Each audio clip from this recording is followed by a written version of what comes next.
Notably, Eminem, often regarded as one of the greatest rappers in the world, shares suspicions regarding Combs' involvement in Tupac's unsolved crime, a matter that has resurfaced due to Eminem's recent diss track aimed at Machine Gun Kelly. With this revived interest in the 90s crime, rap enthusiasts have found additional cause to entertain the notion that Diddy may have played a role in Tupac's demise. Consequently, Eminem's remarks have placed Diddy in a position where he must provide a more detailed explanation. As many are aware, when Eminem dropped his track Kill Shot, it raised eyebrows with its mention of Diddy, leaving people puzzled about the reason behind this lyrical choice. However, recent events have shed light on Eminem's motive. In Kill Shot, released around 3 years ago, the Detroit-born wordsmith ignited controversy by accusing Diddy of being involved in the tragic demise of hip-hop legend Tupac Shakur. Tupac, who was only 25 at the time, fell victim to a fatal shooting, sustaining 4 gunshot wounds as he left a scuffle on the Las Vegas Strip in 1996. His perpetrator remains unidentified, and numerous conspiracy theories have circulated, speculating that he might have faked his own demise. Orlando Baby Lane Anderson shot Tupac in Las Vegas on September 7, 1996. The rapper died September 13th. Fast forward to September 2018, when Eminem released Kill Shot, a track that fans knew was directed at rapper Machine Gun Kelly amid their ongoing feud. The diss track included the striking lyrics, "The day you put out a hit is the day Diddy admits he put the hit out that got Pac lifeless." The song concluded with Eminem cheekily stating, "And I'm just playing Diddy, you know I love you." Nonetheless, these comments drew criticism from fellow musicians, targeting the then 45-year-old rapper, whose real name is Marshall Mathers. That I worked at didn't understand Tupac, I didn't understand the music, so we're looking at us like, what's wrong? What's the big deal? Get over it. And it's like, nah, this is a really... Now, there's one person that everybody's dying to hear from regarding everything that's come out about Diddy. It's Eminem. But for some reason, he's remaining silent, which is a little odd, because he was one of the few that took shots at a rap mogul back in the day. Now, I wonder if he's cooking up a new diss track. Now, let's talk some hip-hop shit, man. I want to talk to Puff right now. Yes. Now, it was this documentary that claimed, which we know wasn't true. Yeah, check this out. We don't talk about things that are nonsense. We don't even entertain nonsense, my brother. So we're not even going to go there, with all due respect, but I appreciate you as a journalist asking. All right. Thank you. And that's how you started the... Puff is smooth. That's all you got to do. Artists don't understand that. People get upset about a question, you got to just say... Oh, no. Hey, yo, I'm going to tell y'all this. This is very important. I got this new hashtag. It's called New Life. I got to start living it. I had to start living a new life, man. The way I was approaching things, the way I was reacting to things, you know what I'm saying? We all grow up. We all... you know, do things in ways that maybe you could do better. And I'm just trying to figure out ways to do better. I know I'm in the public eye. I got to handle all types of different stuff. Y'all have a job to do. So, it ain't no problem, but I'm in control of what I say. And I don't get into nonsense. I don't have nothing but love for everybody. God sent me on this earth to give life, to inspire life, to only do things that are positive. Any negative things that I've done, that's the devil at work. And at the end of the day, the devil's a liar, and I can't feed into negativity or anything like that. And when I'm in control of myself, so I gotta always be trying to strive and to get better. So I really thank you. It's encouraging that you're saying that, you feel like, I'm reacting to things a little better, because I'm actually making an effort. And I want to tell people out there, like, you can change. You know what I'm saying? If you can change. You know what I'm saying?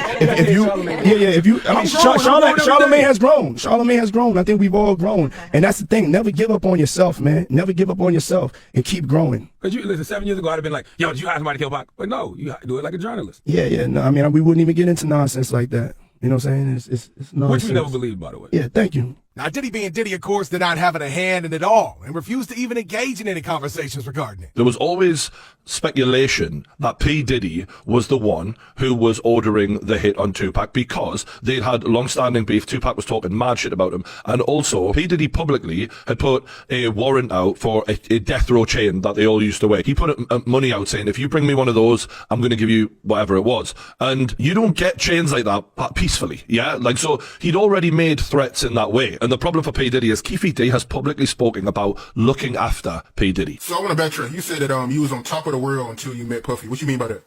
Man, shit, I was getting 300 kilos a month, man. Balling, man. Brother Love, come show some love. That's all I can fucking say. Show some love, Brother Love. Shit. Brother, I be seeing you doing your little pretty dance and all that, man. Show some love, homie. Come on, man. Don't be like that, Brother Love. I was on top of the world till I met your motherfucking ass, dude. Shit is wrong, dude.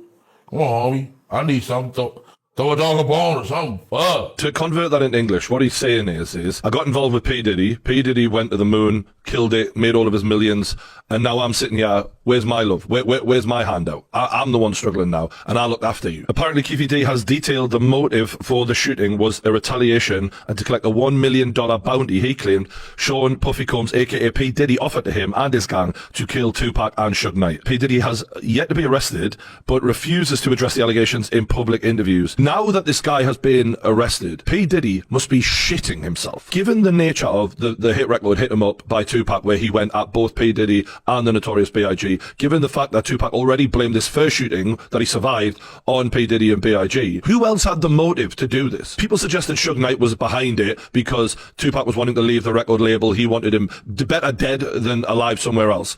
But Suge was in the car. He got a bullet grazed off of his head. Like, are you really going to put yourself in that situation? This makes a lot more sense, given that there is an established link between P Diddy and Keefe D. If you're P Diddy now and you've had decades of success after this all went down, to now end up in prison would be horrendous for him. It's funny because Eminem even alluded to this like a year or two ago in a diss record to Machine Gun Kelly. Machine Gun Kelly is signed to P Diddy, and Eminem must have been pissed off at the fact that P Diddy had allowed Machine Gun Kelly to come at him and starts pointing fingers. Eminem says in the song Kill Shot, but this idiot's boss pops pills and tells him he's got skills, but Kells, the day you put out a hit is the day Diddy admits that he put out the hit that got Pac killed. He literally said it. And if there's anyone who should know about this shit, it's a guy who's best mates with Dr. Dre and has been in rap at the highest level for the last 30 fucking years himself. But he does say at the end, I'm just playing Diddy, you know I love you. So that gives you that, right, was he being serious? But yes, everything points to yes. P Diddy killed Tupac. You heard it here first. I'm in London, they can't get me. And I remember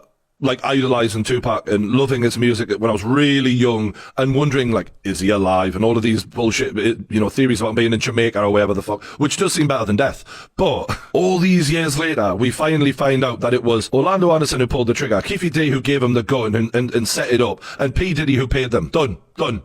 But when the man behind Tupac's death was arrested, he revealed that Diddy was the one who put the hit out on Tupac for over $1 million. But one of the reasons why Diddy was not arrested while Keefe D was, is because the person who was allegedly given the money to give to Keefe D was Eric Von Zip. And because he never delivered the money and he died, there's nothing substantial linking Diddy to the death of Tupac. Even the person who allegedly pulled the trigger, Baby Lane, is also dead. But there have been enough receipts linking Diddy to whatever happened that night. Now, the reason Diddy was never charged with Pac's murders, because the person he allegedly gave the $1 million to get a Keefe D suspiciously passed away as well. It's been suggested that Diddy played a significant role in producing hit songs for Biggie Smalls, further entangling him in the intricate web of hip-hop lore. Another case that lingered unresolved for a considerable duration was that of Notorious B.I.G. through his mother, Valletta Wallace, who persisted in applying pressure for answers. In response, the LAPD intensified its investigation, unearthing mounting evidence implicating Diddy as the prime suspect. Similar dynamics unfolded in the aftermath of Tupac's demise. Valletta emerged as a vocal critic, challenging the public perception of Diddy and alleging his role in her son's demise. She revealed a stark contrast between Biggie's perception of Diddy as a trusted confidant and the reality of Diddy's alleged exploitation of her son's talents. Tragically, this exploitation supposedly contributed to Biggie's untimely demise. Tupac's story echoed a similar narrative. In September of 1996, despite initial plans to leave the city, Tupac opted to stay, swayed by the persuasion of his close friend Mike Tyson. Their intended rendezvous following Tyson's boxing match never materialized, leaving Tupac and Tyson unable to fulfill their plans to hang out. When questioned about the events surrounding Tupac's shooting, Mike Tyson recalled the aftermath. Days later, I was at home, tending to my newborn and embracing fatherhood. Regrettably, I missed our planned meeting with Tupac due to my responsibilities as a new parent. Despite the derailment of their plans, Tupac opted for a night out, eventually finding himself leaning out of his car window for a breath of fresh air.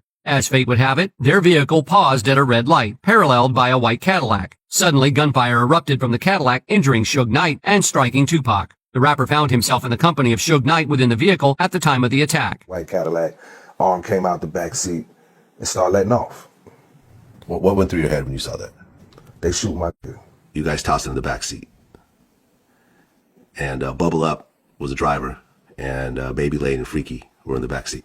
We was just all in the car together. Just say that. This was the white Cadillac. Yeah. Tupac remained unconscious for 6 days following the attack, his body eventually succumbing to the severity of his injuries. With his passing, the world mourned the loss of one of its most iconic rap artists. Now, back when the shootout had taken place, many did suspect Bad Boy Records of having a hand in Tupac's death. But more than Diddy, they suspected Biggie because of his beef with Pac. But when he also passed away sometime after that, all fingers started turning to Diddy's. LAPD officer David Mack was suspected in the Biggie Smalls murder case because he drove a car similar to the shooter. When his home was searched, they found a shrine to Tupac Shakur, the same type of guns used in the murder, and unusual metal-piercing bullets. FBI files suggested he obstructed the investigation. Mack served time for a bank robbery, but denies involvement in Biggie's murder and has been quiet since his release in 2010. However, he was said to have spoken to people close to him. He claims there's a direct link between Diddy and the tragic death of the famous rapper Biggie. According to Mack, tensions between Diddy and Notorious B.I.G. had been building up for a while. They used to be close, with Diddy mentoring and producing for Biggie. However, as their careers rose, so did conflicts and power struggles in the music industry. Mack claims that Diddy saw Biggie as a cash cow, a means to further his own success and financial gain. The Notorious B.I.G.'s immense talent and popularity had made him a lucrative asset, and Diddy allegedly sought to exploit this for his own benefit. But as Biggie's star continued to rise, so did his desire for independence and creative control. He wanted to break free from Diddy's influence and establish himself as a force to be reckoned with in the industry. This created a rift between the two, with Diddy feeling threatened by Biggie's growing autonomy. Mack's alleged statements suggest that Diddy saw Biggie's desire for independence as a direct challenge to his authority and control. It is alleged that Diddy began to view Biggie as a liability, someone who could potentially expose the inner workings of the music industry and the ruthless tactics employed to maintain power. According to Gene Deal, before his death, B.I.G. was considering leaving Bad Boy for a big deal worth over $60 million. Deal mentioned this in an interview with DJ Vlad, where he claimed to have seen Biggie's Bad Boy contract while looking after Diddy's briefcase. The contract detailed Biggie's earnings, excluding publishing income, which remained with Diddy. When Deal asked about it, Biggie reportedly shared his plans for a new deal that would bring in a lot of money. Also, when you think about it, it wasn't until September 2023 that Diddy handed Biggie's publishing rights to his estate, since Biggie is no longer around. Confirming Deal's statements about his Bad Boy contract might be challenging. However, Biggie's mother, Valletta Wallace, shared details about the money he received when he joined the label in her 2005 book, Biggie. Valletta Wallace remembers her son Christopher. She said, "The truth is, Christopher accepted the illusion of a friend and mentor for about $25,000. That's the amount Puffy lured my son with. That was a lot of money for Christopher back then as a 19-year-old. He had never seen that much at one time in his life. It was enough money to make my son believe that Puffy was ready to do anything for him. It was enough to buy a blind love and loyalty." The motive behind Biggie's murder, according to Mack, was twofold. First, Diddy allegedly stood to gain financially from Biggie's death. He claims that Diddy had taken out a substantial life insurance policy on Biggie, ensuring a hefty payout in the event of his untimely demise. Second, Mack alleges that Diddy wanted to send a chilling message to other artists who might dare to challenge his authority. Biggie's murder would serve as a warning, a stark reminder of the consequences of crossing Diddy or attempting to break free from his grip. It was a ruthless display of power and control designed to maintain the status quo within the music industry. Also, another thing that must be mentioned is the fact that Biggie was supposed to be in London when he was killed. In one interview with Art of Dialogue, Kirk Burroughs, the former president of Bad Boy Records, discusses the events leading up to the death of Biggie. Burroughs explains that they had to go to Los Angeles for the award show season, where they had nominated records. Who idea was it, man, for Biggie to go to LA so soon, knowing that Tupac got killed 6 months earlier? The award show season was up. We had to go out there to participate in that. We had records that were nominated. Despite Biggie's car accident and broken femur, they couldn't skip the event. Biggie was convinced to go to LA early to avoid last-minute rush. Clive Davis, the head of Arista Records, had arranged an extensive marketing campaign for Biggie, including an international press junket in London after the award show. They had a detailed itinerary for Biggie's departure to London on an early Saturday morning flight. Burroughs reveals that late Friday night or early Saturday morning, Biggie called P Diddy and canceled the trip to London. Despite being prepared to go, Biggie decided to stay in LA. Burroughs emphasizes that Biggie might have preferred not to go if Diddy had told him he didn't have to. Now, I know for a fact that he was prepared to go, would have loved not to go if his label owner had only said, "You don't have to go big." Burroughs suggests that Combs may have wanted to record his album in LA as a way of asserting himself. This decision, along with attending events in the city, may have contributed to the unfortunate situation. There were warnings about the need for more security in LA, and Burroughs mentions budget constraints. The budget for Biggie's security ended with the LA portion of the trip, and when plans changed, he was left without adequate security. Now, in the same interview, Burroughs contradicts a statement made by Diddy in a separate interview where Diddy claimed Biggie wanted to go to LA. He told Fat Joe that he didn't want to go to LA. He actually wanted to go to London. But Biggie, he was the one that wanted to go to LA. He was the one that was pushing to go to LA. That's not true. Now, Biggie's mama might have been right about Diddy trying to exploit her son's talent for money. Now, people close to both the rappers have alleged that things got pretty bad between the two a short while before Biggie was killed.